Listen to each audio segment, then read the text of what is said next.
Halo friend, bayangin lo masih dalam masa percobaan bebas dari penjara, tapi lo malah cabut ke luar negeri buat bombing kereta atau bikin graffiti hampir di seluruh Eropa dan Asia, friend. Duo ini bukan sembarang duo, mereka ini kayak Joker sama Harley Quinn, bombing kereta di banyak negara sampai jadi buronan polisi lintas negara. Nickname mereka di jalan adalah Uta and Ether. Dan di video kali ini gue bakalan ngulik siapa mereka dan gimana mereka bisa jadi couple goals sampai dicariin banyak polisi. Kita juga bakal cek berita tentang kasmaran mereka tuh, yang rumornya tuh lagi ya gitu dah. Kita juga bakalan ngulik aksi kecot dia sama beberapa writers internasional juga tuh friend, yang notabene legend lah. Selamat berjuang. Terima kasih. Sukses.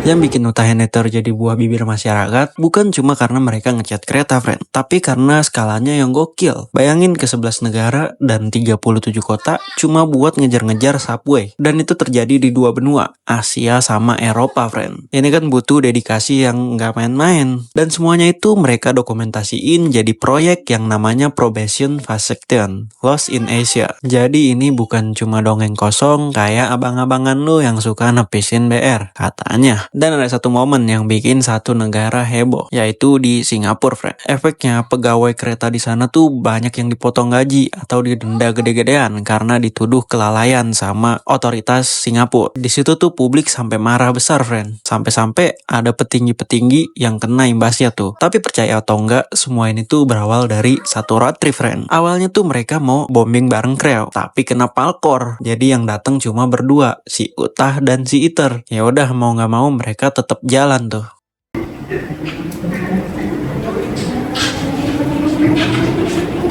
Utah atau Daniel Esther Burmer lahir sekitaran tahun 1982 di kawasan Queens di New York City, friend. Nah, karena Doi ini tumbuh di kota urban, Doi ini udah sering banget kepapar sama radiasi kaleng cat graffiti tuh. Apalagi scene graffiti di New York di tahun 90-an itu lagi sangar-sangarnya, friend. Hampir nggak ada satu gerbong subway pun yang bersih dari coretan kala itu. Nah, karena sering kepapar radiasi kaleng cat semprot, minat seni Doi itu tumbuh dari kecil. Doi sering banget bikin-bikin sketch, bikin-bikin throw up atau piece dari bocah. Walaupun nih, Doi itu baru aktif di jalan pas usianya menginjak awal 20-an, yaitu di tahun 2000-an, friend. Nickname dia dari awal itu udah Utah, tapi di awal karir dia juga sering pakai tag Dani.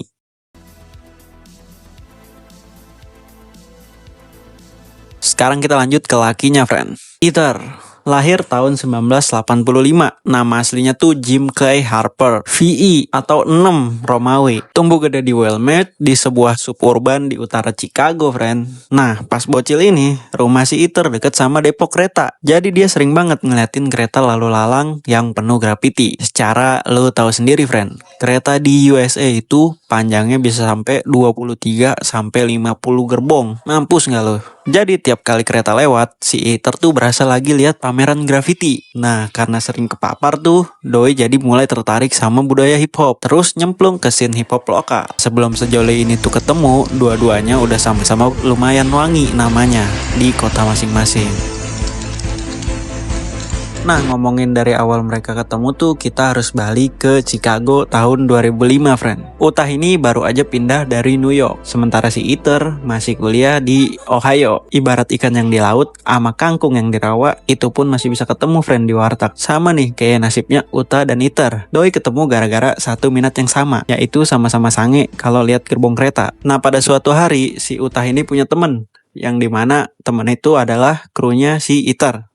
Dan si Utah ini diajak ngebombing di stasiun St. Louis. Rencananya itu cuma road trip biasa, friend. Bombing-bombing bareng Kreo di gerbong-gerbong kereta. Tapi beberapa jam sebelum berangkat, teman-temannya ini pada palkor. Dan tiba-tiba rencana yang harusnya rame, jadi tinggal 2 orang dalam satu mobil. Si Utah dan si Ether. Karena tanggung nih udah ready, sayang dong kalau nggak jadi. Dan mereka tuh tetap jalan aja, friend, berdua. Sampai akhirnya di St. Louis, mereka berhasil bombing gerbong subway tuh. Sejak malam itu mereka terus beraksi bareng, friend. Bukan cuma jadi partner, tapi juga jadi sejoli atau jadi pasangan. Dan menjelang akhir tahun 2005, mereka tuh resmi jadi satu nama, Utah dan Ether atau Utah and Ether.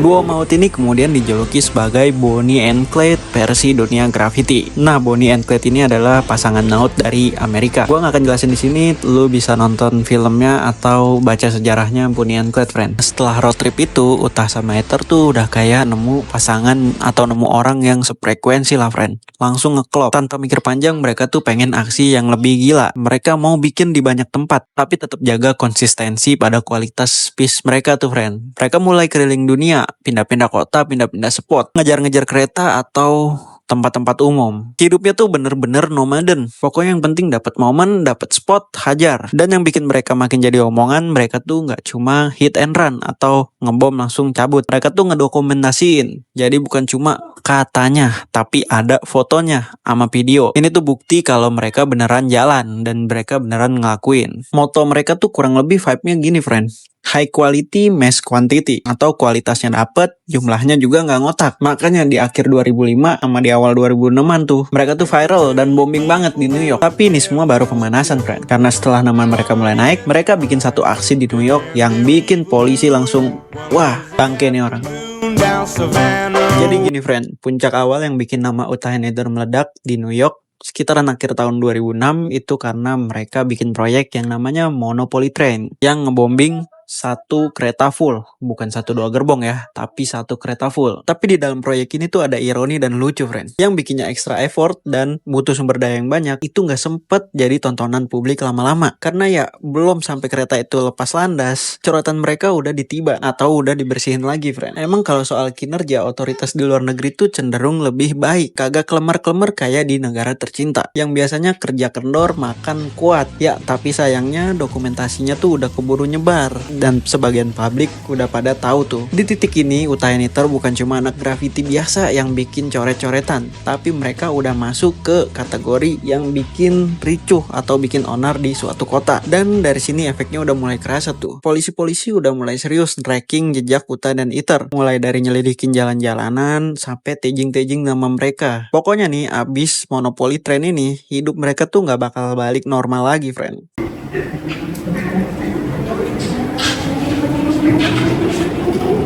Dan ya, beberapa waktu setelah itu, mereka akhirnya kena juga. Di tahun 2008, Utah sama Heather ditangkap. Dan sejak itu, nama mereka bukan cuma rame di komunitas graffiti. An infamous American graffiti artist has been jailed after a rampage across Melbourne's train stations.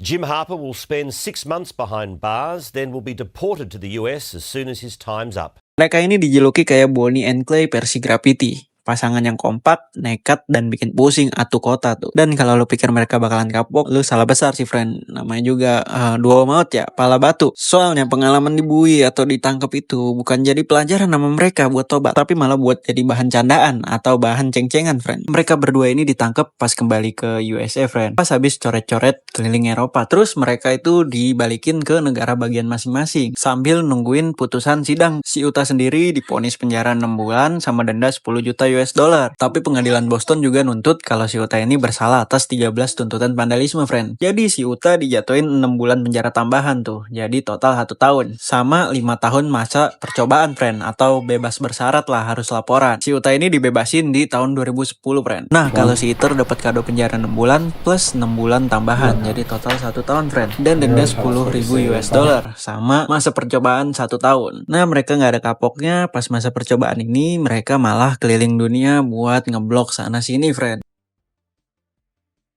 Normalnya masa percobaan itu yang kayak udahlah kita nggak usah macem-macem karena kita lagi dipantau. Tapi Utah and Heather mereka ngelihatnya kayak kalau udah terlanjur basah ya udah sekalian aja nyemplung. Dan dari situ lahirlah fase paling gila di hidup mereka yang namanya probation vacation. Mereka pergi keliling, loncat-loncat kota, bahkan loncat negara. Dan ini bukan 1-2 tempat ya. Ini levelnya udah 11 negara dan 37 kota. Kayak orang bikin traveling vlog, tapi versi Utah and Heather itu beda dan raw. Dan yang bikin cerita ini tuh bukan dongeng, itu karena karena mereka punya dokumentasiannya. Proyek Probation Prosecution Lost in Asia. Kalau lu mau tonton, ini banyak serinya di YouTube, friend. Gas. Jadi ini tuh bukan mitos, friend. Kayak yang diomongin abang-abangan lu yang sering ngebullshit kalau udah kobam. Terus ada satu momen yang bikin Utaheniter ini meledak. Tepatnya itu ada di negara Singapura, friend. Dan lu tahu sendiri, negara Singapura ini punya keamanan yang super ketat. Tapi insiden ini tuh bikin geger. Rame di berita, terus nyeret urusan denda sampai petinggi ikut kena imbasnya, friend. Perusahaan yang keretanya dicoret-coret sama Utaheniter itu didenda 250.000 US dollar karena dituduh lalai. Ya namanya juga perusahaan kapitalis, udah pasti kayak tai. Perusahaan ini tuh neken karyawannya lagi. Jadi karyawan di sana tuh banyak yang dipotong gaji, friend.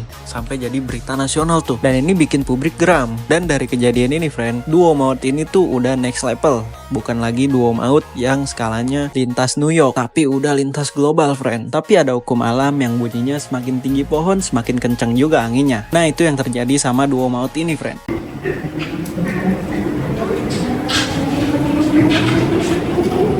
Pelarian panjang itu akhirnya ketemu ujungnya juga, dan ujungnya itu ada di Australia tahun 2016. Di sini ceritanya udah mulai berubah dari gila-gilaan seru jadi gila-gilaan serius. Iter akhirnya ketangkep dan masuk penjara di sana. Dan ketika satu orang ketangkep, otomatis semuanya ikutan panas dong. Karena kasus-kasus lama mereka juga masih nempel, friend. Sementara itu si Utah, ya lo tau sendiri lah, kayak drama-drama Cina yang sekarang lagi melalang buana nih. Kalau ada pasangan yang diburon, otomatis satunya ketangkep dan satunya tuh bisa lolos atau bisa cabut, friend. Nah si Utah ini lolos, kagak kena tangkep, friend. Dan setelah itu bab keliling dunianya mulai kelihatan ujungnya tuh. Karena kalau lo udah ketangkep, udah ada deportasi dan udah ada kasus yang nyambung-nyambung, mau lo squad apapun lari, lu ujung-ujungnya capek juga, friend. Jadi setelah ini tuh fasenya udah masuk ke bab baru, friend. Akhirnya mereka balik lagi tuh ke Amerika dan mulai hidup baru. Mereka masih tetap jadi Utaheniter, tapi bentuknya tuh lebih ke arsip, dokumentasi, dan relisa. Sesekali juga mereka tetap bombing kereta atau tempat-tempat umum lainnya, friend. Tapi skalanya udah nggak semasif dulu. Dan ini adalah salah satu pertanyaan yang jadi tanda tanya besar, friend. Apakah sekarang Utaheniter tuh masih jalan bareng? Kalau dari bukti yang gue kumpulin sama spekulasi-spekulasi para fans, kayaknya Utaheniter ini udah gak jalan bareng lagi, friend, alias sudah mencar. Tapi balik lagi, ini semua baru spekulasi karena belum ada berita official tuh yang datang dari mulut mereka berdua atau bersumber dari mereka berdua langsung. Fun fact-nya, friend, Utaheniter itu pernah mampir juga ke Indonesia. Pernah bikin piece di deket Depot Manggarai itu tahun 2012. Nah tapi gue nggak tahu nih mereka tuh bikin piece juga nggak di Gerbong. Kalau dilihat dari karakter mereka kayaknya mustahil deh kalau mereka tuh cuma bikin piece di Depot doang, nggak sekalian gitu ke Gerbong. Tapi ini gue nggak tahu ya, friend ya. Mungkin penonton-penonton gue yang budiman lebih tahu. Coba komen di bawah, friend, soal kunjungan dia ke Indonesia tuh.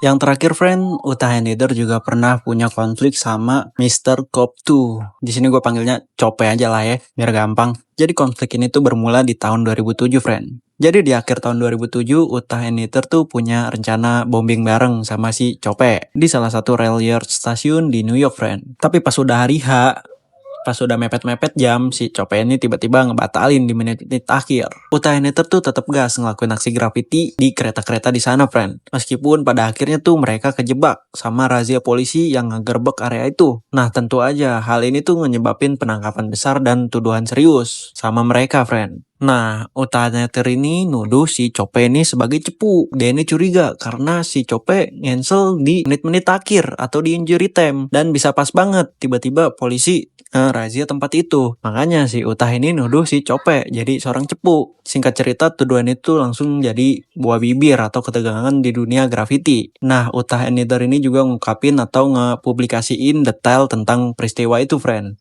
Termasuk dokumen-dokumen pengadilan dan bukti-bukti digital tuh, yang semakin nguatin keyakinan kalau si Cope ini adalah seorang cepu yang nyepuin mereka ke polisi. Katanya sih gitu, kata si Utah ya, ini mah bukan kata gua. Dan singkat cerita, ini tuh jadi debat panas di forum-forum graffiti kala itu. Di sisi lain, si Kope ini juga langsung ngebantah, friend. Dalam berbagai wawancara atau percakapan media sosial, dia negesin tuh kalau dia nggak kerja sama dan amit-amit jadi cepu buat sesama writer.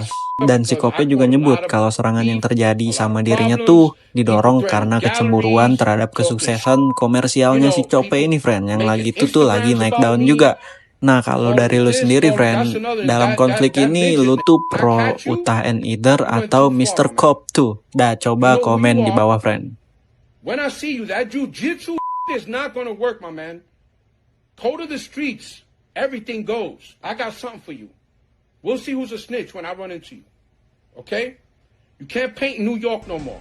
I don't care who you roll with, who you with. You get smashed for life. Oke, terima kasih Pen udah nonton videonya sampai habis. Gimana? Videonya udah kayak alur cerita drama Cina belum nih? Gue butuh feedback dari lu, friend. Masukan dari lu sangat berharga buat gue jadiin bahan evaluasi, friend. Sampai jumpa di next video, friend.